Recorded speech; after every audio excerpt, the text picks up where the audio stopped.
Kosminė realybė ir gyvenimas tai buvę judėjimas ir pasiekimai.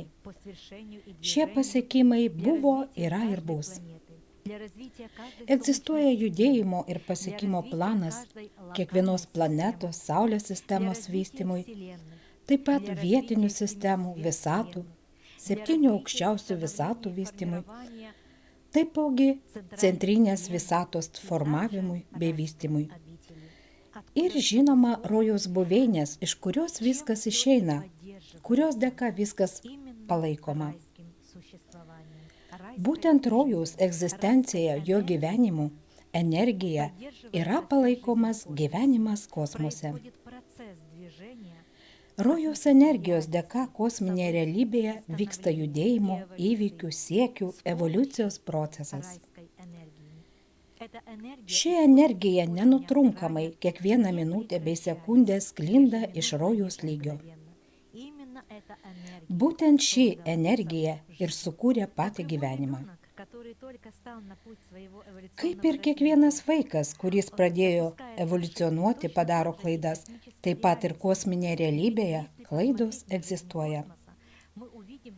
Jei pažiūrėsime į gyvenimą kosmose, mes pamatysime, kad pačio gyvenimo procesą vykdo dvasinės ir nedvasinės įvairių lygių būtybės, kurios buvo sukurtos vienose ar kitose vietinėse sistemose, žvaigždynuose, galaktikose ir taip toliau.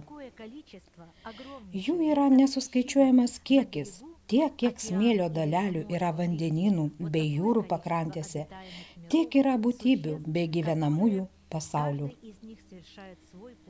Kiekvienas iš jų praeina savo evoliucijos kelią.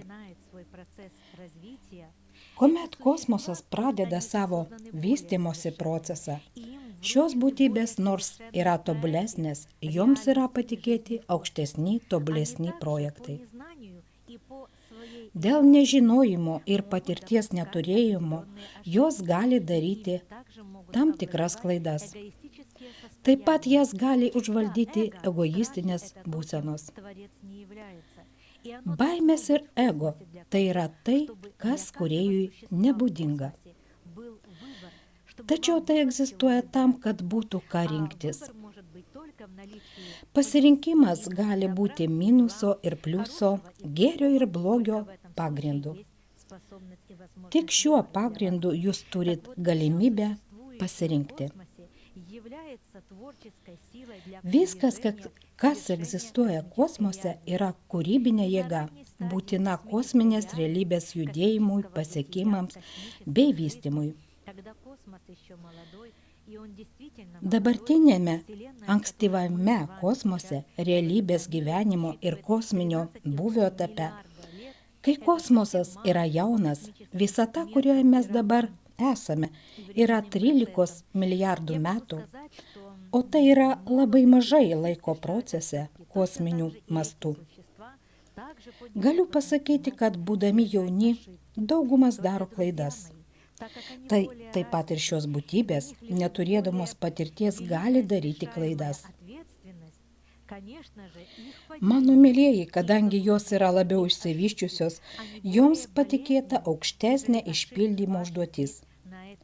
Jų puolimas, klaidos, paklydimai šioms būtybėms yra labai skausmingi, ne jums primityvioje tolimoje planetoje. Galiu pasakyti, mėlėjai, kad visas išpildymas procesas, paklydimų ir puolimų procesas kosmose atsispindi vietinėse sistemose ir planetose. Planetose randasi kiti sutvėrimai, kurie evoliucionuoja, juos taip pat liečia evoliucinė degradacija. Bet koks aukštai išsivysčiusių būtybių puolimas plinta kitose planetose. Tai liečia ir jūs, o taip pat ir kitas būtybės.